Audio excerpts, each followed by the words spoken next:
When you choose courage over comfort, you stop negotiating your worth with others.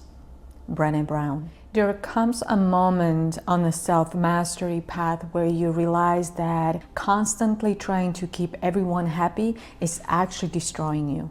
For years, you convince yourself that being available and flexible for everyone is what makes you a good person. But one day you wake up and realize that the version of you that worked so hard to keep everyone else from feeling disappointed is the same version that ended up betraying you the most. Unfortunately, people-pleasing is self-abandonment.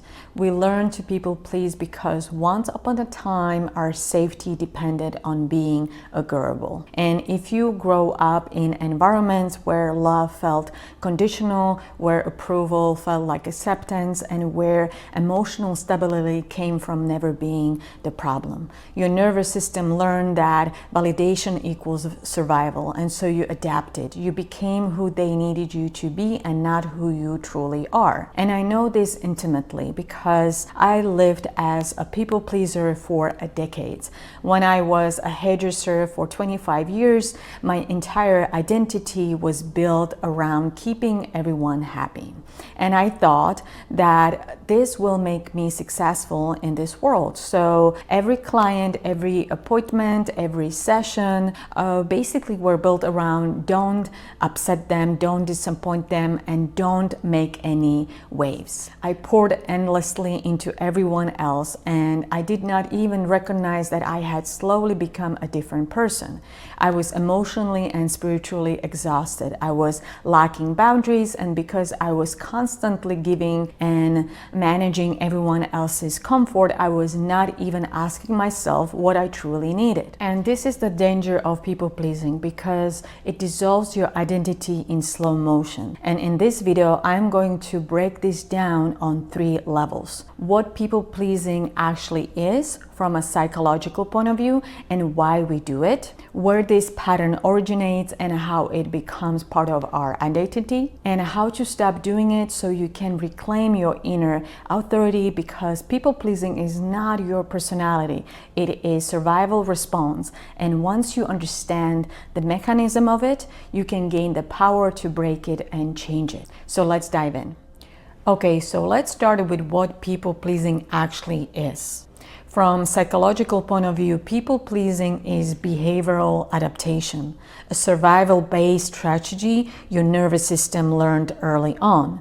This pattern almost always starts in childhood. It comes from conditional love, the kind of love where parents or caregivers think that they are loving you unconditionally, but unconsciously they pull back love or approval to shape your behavior. And as a child, you learn, if I want to be loved, I must perform, I must behave well, and if I perform well, I will be rewarded.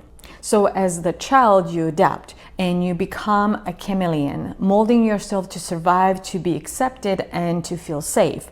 But here's the problem. That survival response doesn't just disappear when you become an adult. Unfortunately, as an adult, you prioritize other people's needs, emotions, expectations, and desires above your own. And it shows up in your life as saying yes when your body says no, taking on more than you can handle, fearing disapproval or disappointment, carrying shame for not standing up for yourself.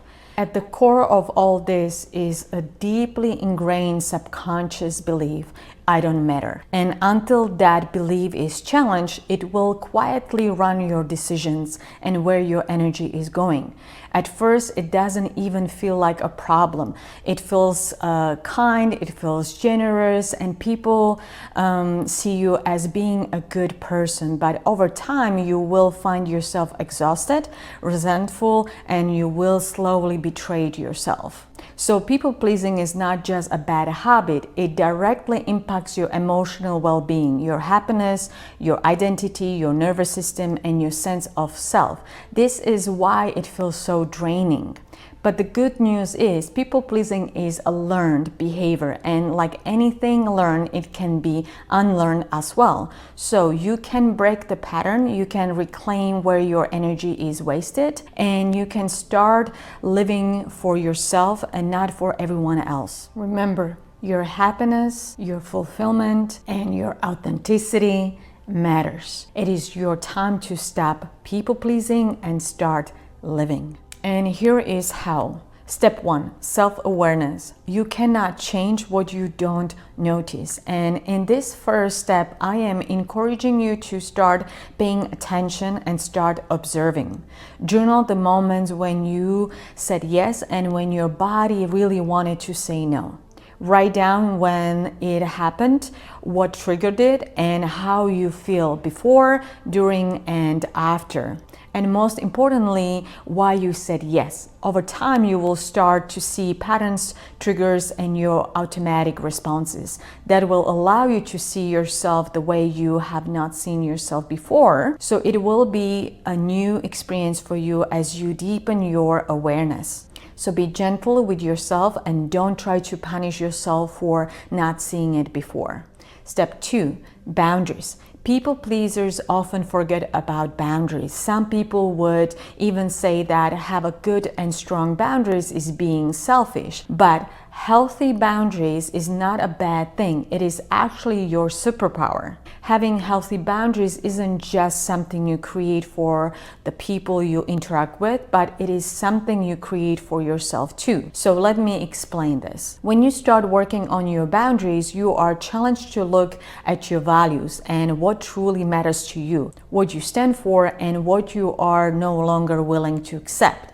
When you set boundaries, it allows you to keep you connected to your own truth, your own energy, and your own emotional safety. Step 3, practice assertiveness. Being assertive is not being rude or mean. It is being honest without apology. In psychology, assertiveness is the skill of expressing your needs, feelings, and limits clearly without collapsing into people-pleasing or exploding into aggression. And here is why it matters so much. Assertiveness strengthens your relationship with your inner knowing. It is that moment when your gut says, this is not good for me, and you decide to listen and follow the feeling. Every time you honor that feeling and choose not to repeat an old pattern, you are teaching yourself something profound.